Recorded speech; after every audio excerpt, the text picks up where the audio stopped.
Hey guys, so earlier today I watched the Judicial Senate hearing on sort of the rise of anarchist violence in some of the cities. The focus on this hearing was Portland and the rights of people and protecting the rights of people to peacefully protest. So there seems to be a big clash amongst politicians and sort of the media in general as to what's really happening in Portland and the role of the federal officers who are sent there. There's a lot of misinformation, and it was really frustrating to watch because a lot of this misinformation was perpetuated by elected Democratic officials, whether they were members of Senate or whether they were local Portland officials who came to the hearing to sort of say their piece.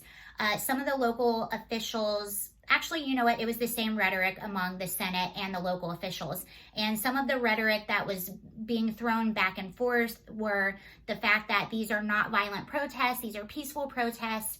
A lot of people were calling these cops the secret police that were sent in by President Trump, and that he's trying to dominate this. He's trying to make this a political issue. He's trying to make the public believe that these are violent, and that in fact is not going on. So this was the stance of a lot of the Democrats who were present in this hearing. So I thought I really wanted to take this opportunity. I've done it before, but I want to go ahead and debunk a lot of this crap that is being perpetuated by the media and by elected Democratic officials, because it's just plain right angering at this point, and people are actually being injured because of this.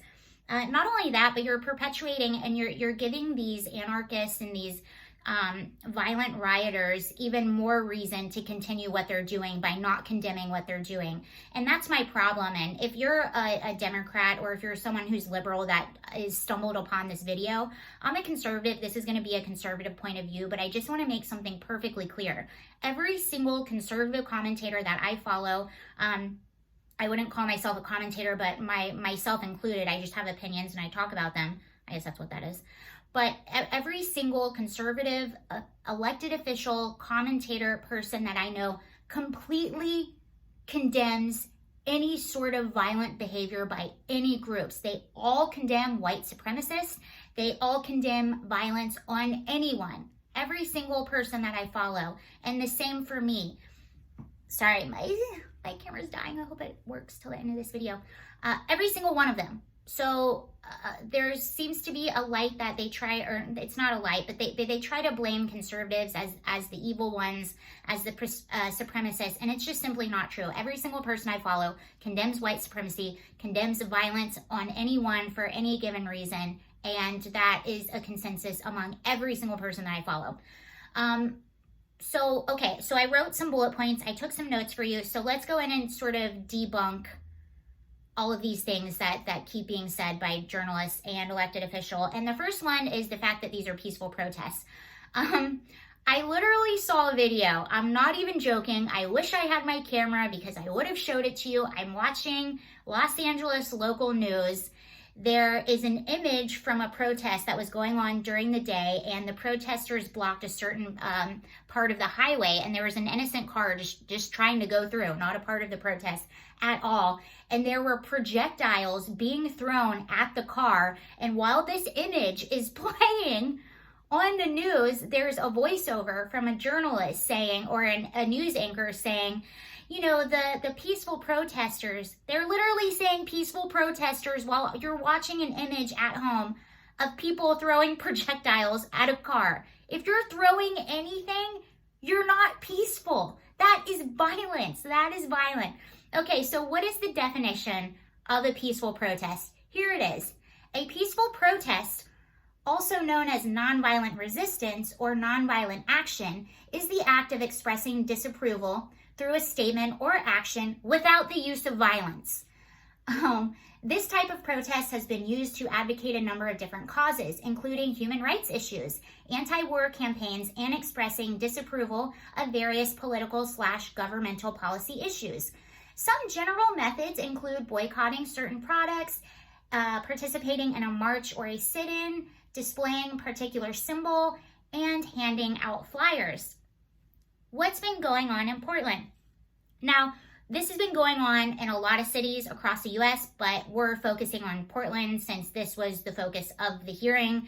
And I will specifically just debunk what's going on in Portland, although you and I both know this is going on in cities across the US, and it has been going on. So the local officials are saying that these are peaceful protests. In no way did they need these federal officials to come in. These are peaceful protesters. There's just a small handful of people that are being violent, and we shouldn't confuse the two. Okay, well, this is what's happening in Portland, and this is what's happened in a lot of cities. There are peaceful protests there that happen during the day. They gather in parks, they have speakers, they sing songs, they chant, they hold hands, say kumbaya, and they all run through daisies, and it's all peaceful, it's all justice. Yes, this is happening. But this is not what happens at night. So when nightfall comes around 10 p.m., the peaceful people go home or they change. I don't know. The peaceful people leave, and that's when the rioters and the anarchists and the people that are causing harm to officers, that's when they sort of take over. They change into all black clothing. They wear black bloc, and the reason they wear black bloc is so you can't identify them. They have attacked reporters who are there because they don't want any of this being caught on camera. There are undercover people that have to be completely undercover and wear black bloc in order to get footage from what's going on. Also, what's been going on there for the past few months? Well, they've been throwing Molotov cocktails. They throw frozen water bottles, and this is all specific to Portland, although this is happening in other cities. They throw fireworks at officers, explosives. Some of these explosives they've uncovered have marbles and rocks attached to the outside to cause more injury and more damage.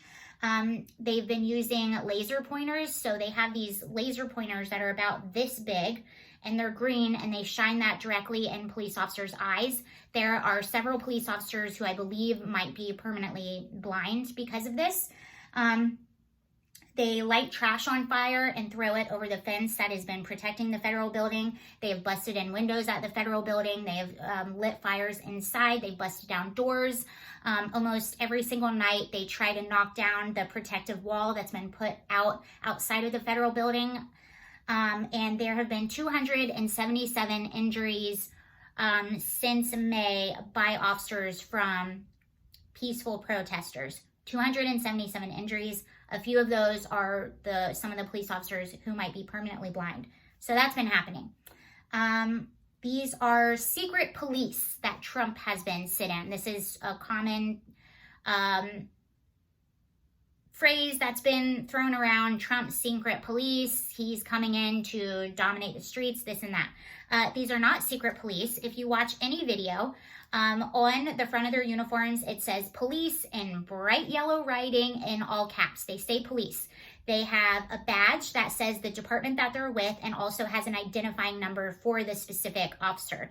The reason they don't have names is because a lot of times these officers are doxxed and their families are put in danger, which I'm completely okay. I don't need to know your name. All I need is your badge number. That's it.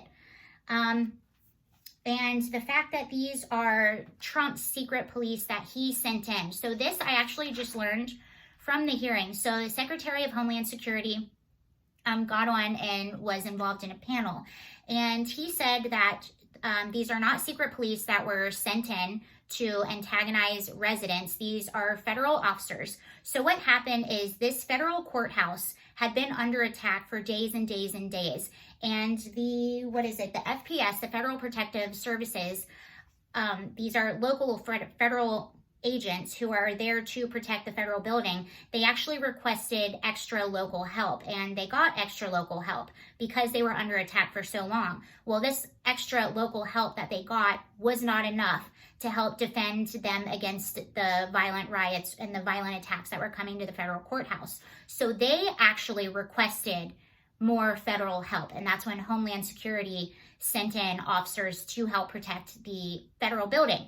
Now, what are the roles of the officers? Because there's a lot of confusion in this. So the federal officers are only there to protect the federal building. And the only reason they are there to protect the federal building is because local law enforcement did not protect it. And they can't just stand there and let it burn down. That was their only alternative. If they did not go in to protect the building would have been burnt down. That is the only alternative. That's what these people were trying to do. Now, when the federal officers are there, they stood inside and protected the building. They only came out when people were attacking the building. That is the only times that they come out of the building. And if you watch footage, it completely proves this point. The federal officers come out when people are coming towards the building. If you do not want to interact with a federal officer, all you have to do is not attack the building. That's it. That's all you have to do. Don't attack an officer. Don't attack the building. They will leave you alone. They don't want to interact with you. They are inside the building protecting the federal building because local law enforcement did not protect it. Now, you'll also hear a lot of people say that these police are going out and arresting people in unmarked cars. This is also sort of a fabrication. Number one, every single law enforcement agency across the board in the US uses unmarked vehicles to arrest people. And these are not innocent people that are being arrested. These are people that they have already identified as either attacking federal property or attacking a federal officer. That is the only reason they go in and arrest these people. And the reason they use unmarked cars is because you and I have seen the footage time and time again of people, and these are all within the past few months, people lighting police cars on fire, and people have tried to light police cars and throw Molotov cocktails at police cars with police actually in them. This has happened several times over the past few months. I saw the footage. Just a mile from my house, they were burning police cars. Several LAPD cars were burned. So yes, this does happen, and this is a tactic they use to protect the officers, because when you are going into a crowd with hundreds of people who want to hurt and attack you, you're going to protect yourself and also protect the person that you're arresting. So these, the people that they're arresting have already been identified as attacking the building or police officers, and they go in unmarked cars in order to protect the officers. And this is something that has been used since I've been born with every agency across the US. This is not a new tactic, and these are not Trump's secret police. There's nothing secret about these police. Another misconception is that, and this is a funny one, so people are saying that the federal officers actually pulled out. That's not really true. They came to an agreement with local officials saying, if you protect the building, we'll pull out. We don't want to be here. We are only here because you're not protecting this building. That's it. And there is a sort of another misconception just this past day, just the past few days, that when the federal officers pulled out, everything actually calmed down and there's no more violence. This is not true. Last night, there was a riot declared outside of the courthouse by local police, not the federal officers. Local police deemed what was going on and called it a riot. So it is not true that things are calming down and it's all sunshine and giggles and happiness now in Portland. That is in fact not true. One more thing that I wanted to talk about was, now there are two instances that have been brought up, and I've seen this brought up time and time again. And those are two individuals who were, I don't know if they were attacked. I didn't see the whole videos, but there were two individuals who were injured by the officers. One of the individuals, I don't know his name, but he was a young kid and he had a rubber bullet shot at his head, and he suffered some injuries on his face and head because of the rubber bullet. Another instance that people will bring up was, I believe he was a veteran. It was a tall man, and I think he was wearing a Navy sweatshirt. I saw the videos where he was just standing around where the federal officers were, and people are saying he's not doing anything. He's not doing anything. Why did they beat him? And he suffered a few injuries. He was hit with a baton, and something else happened. So I believe he had a broken hand or something like that. And here's what I want to say to that. First of all, if what the officers did was unjust, I want justice. And there are investigations going on in both instances. We haven't seen the whole video, so we don't know what happened before. We don't exactly know what happened after. So these are small video clips. Now, if these guys are innocent and they just got attacked by these officers, I hope justice comes to these officers. Of course, I don't condone violence in any way, shape, or form against anyone. That being said, I've been around the riot police. I went to a college that used to have these insane block parties, and the local officials will allow the parties, but then when it starts to hit nightfall, they want people to go home. That's when fights start. That's when people drink too much, and it's just not a good situation. So I've been around the riot police, and you don't go around these police officers. If police officers are protecting a federal building that has been under attack for days, and it's 11 o'clock at night, it's 10 o'clock at night, it's 9 o'clock at night, it's midnight, what are you doing around that building? And the defense I hear from Democratic officials is he was just trying to talk to them. He was just trying, all he wanted to do is talk. That is not the time to talk to someone. You're not, what are you doing trying to talk to a federal officer in full-on gear who's protecting a courthouse from being lit on fire? What are you doing talking to this person at 10 or 11 o'clock at night? You have no business in that area. This has been an unsafe area for how many weeks, for how many days? What are you doing there? You are not peacefully protesting if you are there at 10 or 11 o'clock at night when this has been deemed unsafe. And I have heard several accounts from people who are saying before they even come out of the building, they have announcements that say this is an unlawful gathering. Get away from the area. Get away from the area. Get away from the area. One person I follow said he heard the federal agents announce this 12 times. He counted 12 times before they came out. When cops tell you to get out of an area, you get out of the area.